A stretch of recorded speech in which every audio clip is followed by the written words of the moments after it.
Vishnu ശാലിനിയുടെ latest എപ്പിസോഡിൽ രാഘവൻ നായർ ഇങ്ങനെ വേറൊരു റോഡിലൂടെ ഇങ്ങനെ നടക്കുന്നുണ്ട്. അതേസമയം മറ്റൊരു റോഡ് സൈഡിലൂടെ പപ്പി ഇങ്ങനെ നടക്കുകയാണ്. അന്നേരം രണ്ട് പേരാണെങ്കിൽ ഈ പപ്പിയെ കാണുന്നുണ്ട്. അന്നേരം കൂടെ ആരും ഇല്ലാന്ന് തോന്നുന്നു എന്നും പറഞ്ഞ് വാടാന്നും പറഞ്ഞ് ഇവർ ഈ കുട്ടിയുടെ പിന്നാലെ പോവുകയാണ്. അന്നേരം പപ്പി ഇവരെ കണ്ടിട്ട് ഇങ്ങനെ പേടിച്ച് ഓടുന്നുണ്ട്.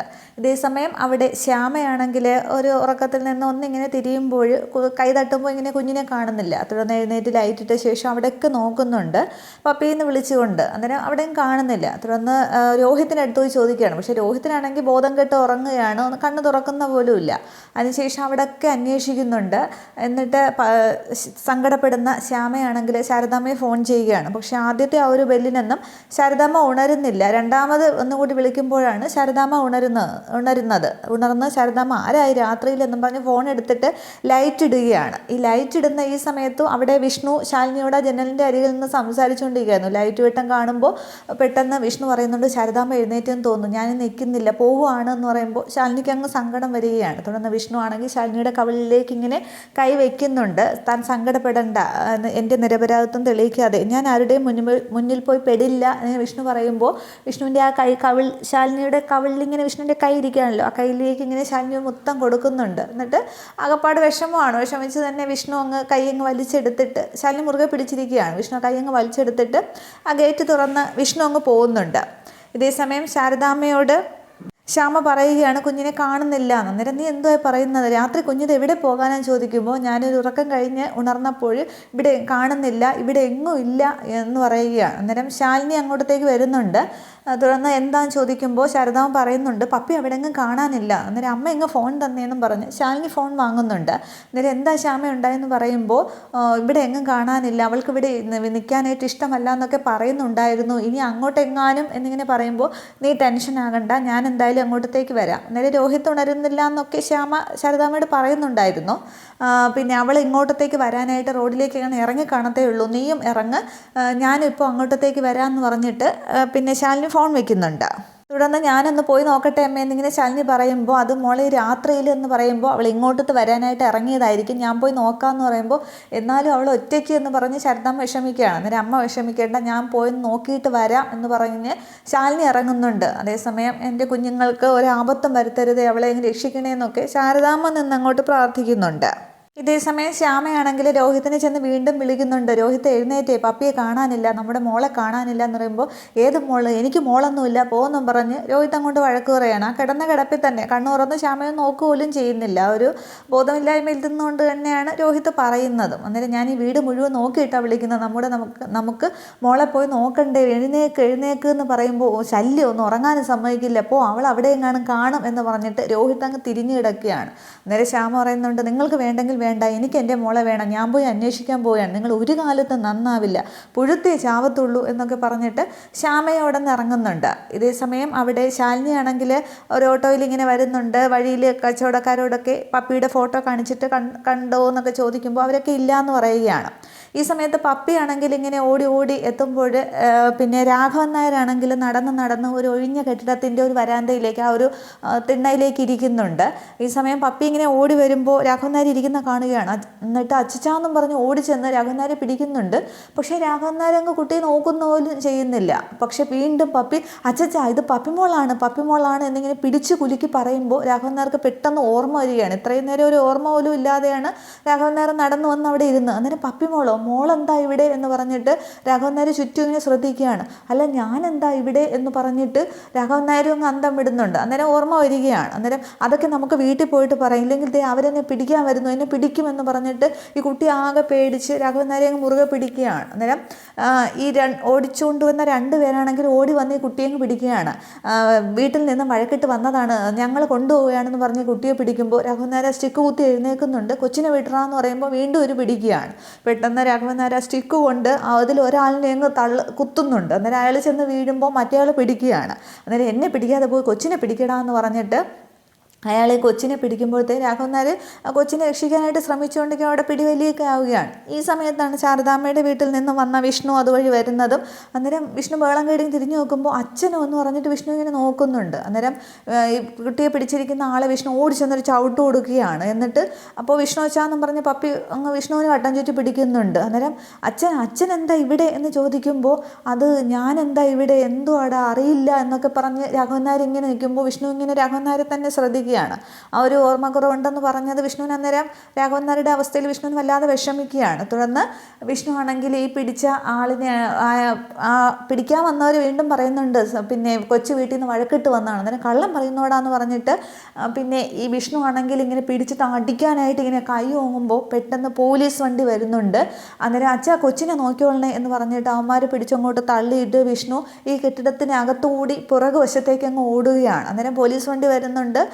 പിന്നെ എസ്ഐയും കുറച്ച് പോലീസുകാർ ഇറങ്ങി ഇവരെ പിടിക്കുന്നുണ്ട്. അന്നേരം എന്താ സംഭവം ചോദിക്കുമ്പോൾ രാഘവൻ നായർ പറയുകയാണ്, എൻ്റെ കൊച്ചിനെ ഉപദ്രവിക്കാനായിട്ട് ശ്രമിച്ചു സാറേ ഇവന്മാർ, പിന്നെ എൻ്റെ മോൻ വന്നിട്ടാ എന്നിങ്ങനെ പറയുമ്പോൾ ആ പുറകിലേക്ക് പോയ വിഷ്ണു ഇങ്ങനെ ശ്രദ്ധിച്ച് അവിടെ തന്നെ നിൽക്കുന്നുണ്ട്. തുടർന്ന് പിടിക്കാമെന്ന ആൾക്കാരെ പോലീസ് അങ്ങ് ജീപ്പിലേക്ക് കയറ്റുന്നുണ്ട്. എന്നിട്ടും പിന്നെ രാഘവൻ നായരുടെ പരസ്പരബന്ധമായ വിരുദ്ധമായ സംസാരത്തിൽ പോലീസ് ഇങ്ങനെ ശ്രദ്ധിക്കുന്നുണ്ട്. എസ്ഐയും ശ്രദ്ധിച്ച് നിൽക്കുകയാണ്. അന്നേരം എന്നിട്ട് മകൻ എവിടെ എന്നിങ്ങനെ ചോദിക്കുമ്പോൾ അത് അവൻ ഇവിടെ ഉണ്ടായിരുന്നു, ഞാൻ കണ്ടതാണ് എന്നൊക്കെ ഇല്ല പിച്ചും പേയും പറയുന്നത് പോലെ രാഘവൻ നായർ പറയുമ്പോൾ ഈ എസ് ഐ ഇങ്ങനെ ശ്രദ്ധിച്ച് നിൽക്കുന്നുണ്ട്. അന്നേരവും വിഷ്ണു ഇങ്ങനെ അവിടെ മറഞ്ഞു നിൽക്കുന്നുണ്ട് ഇവരുടെ സംസാര സീൻ എന്തായി എന്നറിയാനായിട്ട്. ഇതേ സമയം ഓട്ടോയിൽ ഇങ്ങനെ കുഞ്ഞിനെ അന്വേഷിച്ച് ശാലിനി വരുന്നുണ്ട്. അന്നേരം ശ്യാമ ഇങ്ങനെ റോഡ് സൈഡിലൂടെ നടന്നു വരുന്നത് ഓട്ടോയിലിരിക്കുന്ന ശാലിനി കാണുന്നുണ്ട്. തുടർന്ന് ഓട്ടോ നിർത്താൻ പറഞ്ഞിട്ട് ശാലിനി ഓടിച്ചെന്ന് ശ്യാമയെന്ന് വിളിക്കുകയാണ്. അന്നേരം സങ്കടം കൊണ്ട് ശ്യാമയാണെങ്കിൽ ശാലിനിയെ കെട്ടിപ്പിടിച്ചങ്ങ് കരയുന്നുണ്ട്. അന്നേരം മോള് എന്ന് പറഞ്ഞിട്ട് നമുക്ക് അന്വേഷിക്കാം വാ എന്ന് പറഞ്ഞിട്ട് ശ്യാമയെ ഓട്ടോയിൽ കൂട്ടുന്നുണ്ട് ശാലിനി. അന്നേരം ശ്യാമയാണെങ്കിൽ ആകെ അങ്ങ് കരച്ചിലും ബഹളവും ഒക്കെയാണ്. ഉറങ്ങുന്നത് വരെ എൻ്റെ നെഞ്ചോട് ഞാൻ ചേർത്ത് പിടിച്ച് അതാണ്. പിന്നെ ഈ കുട്ടി ഇതെവിടെ പോയി, കുട്ടിനെ മോളെ കാണാനില്ല എന്ന് പറഞ്ഞ് രോഹിത്തിനെ ഒരുപാട് വിളിച്ചു. പക്ഷെ കേട്ട പാവം പോലും നടിച്ചില്ല. രോഹിത്തിനിപ്പം മതിയല്ലോ, ഞങ്ങളാരെയും വേണ്ടല്ലോ എന്നും പറഞ്ഞ് ശ്യാമയങ്ങ് കരഞ്ഞ സങ്കടം വെളിയിൽ കാണിക്കുന്നുണ്ട്. പക്ഷെ ശാലിനി അകത്തങ്ങ് വെങ്ങുകയാണ്. ശാലിനിക്ക് കണ്ണൊക്കെ നിറയുന്നുണ്ട്. പക്ഷെ ശ്യാമയുടെ മുന്നിൽ ആ സങ്കടം കാണിക്കുന്നില്ല. രോഹിത്തിൽ നിന്ന് ഇതൊക്കെ പ്രതീക്ഷിച്ചാൽ മതി, ഇപ്പോൾ മോളും നീയൊക്കെ രോഹിത്തിനെ അകന്നുകൊണ്ടിരിക്കുകയല്ലേ, അപ്പോൾ ഇത്രയൊക്കെ പറ്റുള്ളൂ, നമുക്ക് നോക്കാം, അവൾ അവിടെയെങ്ങാനും കാണും എന്ന് പറയുമ്പോൾ ഈ ഓട്ടോ ഇനി എങ്ങോട്ട് എന്നൊക്കെ ഈ ഓട്ടോക്കാരൻ ചോദിക്കുന്നുണ്ട്. അന്നേരം മുന്നോട്ട് പോട്ടെ, കുറച്ചുകൂടി പോട്ടെ, ഇനി ബസ് സ്റ്റാൻഡിൽ നോക്കാമെന്നൊക്കെ പറഞ്ഞുകൊണ്ട് അവരിങ്ങനെ ഓട്ടോയിൽ പോയിക്കൊണ്ടിരിക്കുകയാണ്. ഇതേസമയം ശാരദാമ്മ ശാലിനിയെ ഫോൺ ചെയ്യുന്നുണ്ട്. അന്നേരം ഞങ്ങൾ അന്വേഷിച്ചുകൊണ്ടിരിക്കുകയാണ്, ശ്യാമ എൻ്റെ കൂടെ ഉണ്ട്, ഇനി അങ്ങോട്ടെങ്ങാനും വന്നിട്ടുണ്ടെങ്കിൽ അമ്മ അറിയിക്കണേന്ന് പറയുകയാണ്. അന്നേരം ഇത്രയും രാത്രിയായില്ലേ, ഇനി നിങ്ങൾ അന്വേഷിച്ചാൽ പോരാ, പോലീസിനെ അറിയിക്കുക എത്രയും പെട്ടെന്ന്, അറിയിച്ചില്ലെങ്കിൽ അത് അപകടമാണ്, എന്തുകൊണ്ട് നേരത്തെ അറിയിച്ചില്ല എന്നൊരു ചോദ്യം വരും, അതുകൊണ്ട് അറിയിക്കുക എന്ന് പറയുകയാണ്. അന്നേരം അത് അമ്മയെന്ന് പറഞ്ഞ് ശാലിനി നിൽക്കുന്നുണ്ട്. അന്നേരം ശാരദാമ്മ പറയുന്നുണ്ട്, ഇനി എന്നെ ഫോൺ ചെയ്യുന്നത് പപ്പിമോളെ കണ്ടെത്തിയതിന് ശേഷമായിരിക്കണം, പെട്ടെന്ന് അറിയിക്കുക എന്ന് പറയുകയാണ്. എന്നിട്ട് ശാരദാമ്മ ഫോൺ വെക്കുന്നുണ്ട്. തുടർന്ന് ശാലിനി ആണെങ്കിൽ ഓട്ടോക്കാരനോട് ചോദിക്കുന്നുണ്ട്, ഈ വഴിക്കല്ലേ പോലീസ് സ്റ്റേഷൻ, അങ്ങോട്ട് പോട്ടെ എന്ന് പറഞ്ഞിട്ട് അവർ സ്റ്റേഷനിലേക്ക് പോകുന്നുണ്ട്. ഇതേസമയം രാഘവൻ നായർ തിരികെ വീട്ടിലെത്തുന്നുണ്ട്. അന്നേരവും ഭാമ അറിഞ്ഞില്ല രാഘവൻ നായർ ഇറങ്ങിപ്പോയതൊന്നും. തുടർന്ന് രാഘവൻ നായർ വന്ന് ലൈറ്റ് ഇടുകയാണ്. എന്നിട്ട് ഭാമയെ ഒന്ന് വിളിക്കുന്നുണ്ട്, ഭാമ എഴുന്നേറ്റേ ദേ നിന്നെ ഒരാൾ കാണാൻ വന്നിരിക്കുന്നു എന്ന് പറയുകയാണ്. അന്നേരം എന്താ രാഘവേട്ട രാത്രി പിച്ചും പേയും പറയുന്നത്, രാത്രിയിൽ ആരാ, രാഘവേട്ടൻ പോയി കിടന്ന് ഉറങ്ങ് എന്ന് പറയുമ്പോൾ അല്ല ഭാമയെ നീ ഒന്ന് എണീക്ക് എന്നും പറഞ്ഞിട്ട് രാഘവൻ നായർ നിർബന്ധിച്ച് വിളിക്കുമ്പോൾ സത്യഭാമ വേണ്ടാതെ ഇങ്ങനെ കണ്ണൊക്കെ തുറന്ന് എഴുന്നേറ്റ് കട്ടിലേക്ക് ഇരിക്കുന്നുണ്ട്. ദേ ഞാൻ കൊണ്ടുവന്നിട്ടുണ്ട്, ദേ നോക്ക് എന്ന് പറഞ്ഞ് വാതിൽക്കലേക്ക് കാണിക്കുമ്പോൾ പപ്പി ഇങ്ങനെ വരികയാണ്. അങ്ങനെ പപ്പി മോൾ എങ്ങനെ എവിടെ എത്തി, മോളെ ആരാ കൂട്ടിക്കൊണ്ട് വന്നത് എന്നിങ്ങനെ ചോദിക്കുമ്പോൾ അച്ചച്ചനാണ് എന്നിങ്ങനെ പപ്പി പറയുന്നുണ്ട്. അന്നേരം സത്യഭാമയ്ക്കൊന്നും മനസ്സിലാവുന്നില്ല. അന്നേരം രാഘവേട്ടൻ പോയോ രാത്രിയിൽ കുട്ടിയെ കൂട്ടിക്കൊണ്ടുവരാൻ, എന്താ എന്നൊക്കെ ചോദിക്കുമ്പോൾ രാഘവൻ നായർക്ക് അതിന് ഉത്തരമില്ല. ഞാൻ പോയോ, അത് എങ്ങനെയാന്നും പറഞ്ഞിട്ട് ഉത്തരം പറയാനാകാതെ രാഘവൻ നായർ നിന്നും കുഴയുന്നുണ്ട്. അതുകൊണ്ട് ഭാമയും അന്തം വിട്ട് നിൽക്കുകയാണ്. ഇതേസമയം ശാലിനിയും ശ്യാമയും കൂടി പോലീസ് സ്റ്റേഷനിൽ എത്തുന്നുണ്ട്. അന്നേരം നൈറ്റ് ഡ്യൂട്ടിയിലുള്ള പോലീസുകാരൻ അവിടെ ഇരുന്ന് അങ്ങോട്ട് ഉറങ്ങുകയാണ്. അന്നേരം എക്സ്ക്യൂസ് മീ എന്നിങ്ങനെ ശാലിനി വിളിക്കുമ്പോൾ ആദ്യമൊന്നും കേൾക്കുന്നില്ല. 1-2 തവണ ശാലിനി വിളിച്ചിട്ടും കേൾക്കാത്തപ്പോൾ മേശപ്പുറത്ത് ഇങ്ങനെ ശക്തിയായിട്ട് ഇടിക്കുകയാണ്. അന്നേരം ഈ പോലീസുകാരൻ ഇങ്ങനെ എഴുന്നേറ്റ് നോക്കുന്നുണ്ട്. അന്നേരം പിന്നെ നൈറ്റ് ഡ്യൂട്ടിക്ക് ഉറങ്ങാനാണോ സർക്കാർ ഇങ്ങനെ ശമ്പളം തരുന്നത് എന്നിങ്ങനെ ചോദിക്കുകയാണ്. അന്നേരം ഈ പോലീസുകാരൻ ആദ്യം ശാലിനിയോട് നിങ്ങൾക്കൊന്നും ഉറക്കമില്ലേ എന്ന് ചോദിക്കുകയാണ്. അന്നേരം ഈ നൈറ്റ് ഡ്യൂട്ടി വെച്ചിരിക്കുന്നത് ഉറങ്ങാനാണോ, അതിനാണോ സർക്കാർ നിങ്ങൾക്ക് ശമ്പളം തരുന്നത് എന്നിങ്ങനെ ശാലിനി ചോദിക്കുമ്പോൾ ഇതൊക്കെ ചോദിക്കാൻ നിങ്ങൾ ആരാ എന്നിങ്ങനെ ചോദിക്കുമ്പോൾ ജില്ലാ കളക്ടർ എന്ന് പറയും എന്നിങ്ങനെ ശാലിനി പറയുകയാണ്. അന്നേരം പെട്ടെന്ന് ഈ പോലീസുകാരൻ ചാടി എഴുന്നേറ്റ് തൊപ്പിയൊക്കെ തലയിൽ വെച്ച് ശാലിനിക്ക് നേരെ സല്യൂട്ട് അടിക്കുന്നുണ്ട്. അന്നേരം മാഡം എന്താ രാത്രിയിൽ എന്നിങ്ങനെ ചോദിക്കുമ്പോൾ ഇങ്ങോട്ട് ഇരിക്കാം മാഡം എന്നിങ്ങനെ കസേരയൊക്കെ ചൂണ്ടി കാണിക്കുന്നുണ്ട്. അന്നേരം ഞങ്ങളുടെ മകൾ എന്നിങ്ങനെ പറഞ്ഞു വരുന്നുണ്ട്. അതിനുമ്പ് സി എവിടെയും ചോദിക്കുമ്പോൾ നൈറ്റ് പെട്രോളിങ്ങിന് പോയിരിക്കുകയാണെന്ന് പറയുന്നുണ്ട്. അന്നേരം ഞങ്ങളുടെ മകൾ എന്നിങ്ങനെ പറഞ്ഞു വരുമ്പോൾ ഈ സി ഒക്കെ ജീപ്പ് ഇങ്ങനെ അതിൻ്റെ ഫ്രണ്ടിൽ ഇങ്ങനെ വന്ന് നിൽക്കുന്നുണ്ട്. തുടർന്ന് പിന്നെ അവരെയും കൊണ്ട് ഈ സി ഇറങ്ങുന്നുണ്ട്. സി വന്ന് ശാലിനി അങ്ങോട്ട് സല്യൂട്ട് ചെയ്യുകയാണ്. അന്നേരം മാഡം എന്താ രാത്രിയിൽ എന്നിങ്ങനെ ചോദിക്കുമ്പോൾ ഞങ്ങളുടെ മകൾ മിസ്സിംഗ് ആണ് എന്നിങ്ങനെ പറയുമ്പോൾ ഈ സി ഐ മറ്റ് പോലീസുകാരനോട് പറയുന്നുണ്ട് ചിലപ്പോൾ ആ കുട്ടിയായിരിക്കും മുത്തച്ഛൻ്റെ കൂടെ പറഞ്ഞു വിട്ടത് എന്ന് പറയുകയാണ്. അന്നേരം രാഘവൻ നായർ എന്നൊരാളിൻ്റെ കൂടെയാണ് പറഞ്ഞു വിട്ടത് എന്നിങ്ങനെ പറയുമ്പോൾ ഇവർക്കങ്ങ് ആശ്വാസമാവുന്നുണ്ട്. മാഡം കുട്ടിയുടെ ഫോട്ടോ ഉണ്ടോ എന്ന് ചോദിക്കുമ്പോൾ ശാലിനി പപ്പിയുടെ ഫോട്ടോ സി ഐക്ക് കാണിച്ചു കൊടുക്കുന്നുണ്ട്. അന്നേരം ഈ കുട്ടിയെ തന്നെയാണ് മുത്തച്ഛൻ്റെ കൂടെ പറഞ്ഞു വിട്ടു, ഇപ്പോൾ സുഖമായിട്ട് വീട്ടിലെത്തി കാണും എന്നിങ്ങനെ പറയുന്നുണ്ട്. രണ്ടുപേർ ഉപദ്രവിക്കാനായിട്ട് വന്നു. അപ്പോൾ മുത്തച്ഛൻ തക്ക സമയത്ത് വന്നതുകൊണ്ട് രക്ഷപ്പെട്ടു. ആ സമയത്ത് ഞങ്ങളും എത്തി, അതുകൊണ്ട് പ്രശ്നമൊന്നും ഉണ്ടായില്ല എന്ന് പറയുകയാണ്. അന്നേരം കുട്ടി ഇപ്പോൾ എന്ന് പറയുമ്പോൾ മുത്തച്ഛൻ്റെ കൂടെ സുഖമായിട്ട് വീട്ടിലെത്തിക്കാണും എന്ന് പറയുമ്പോൾ ശ്യാമയ്ക്ക് ആശ്വാസം വരികയാണ്.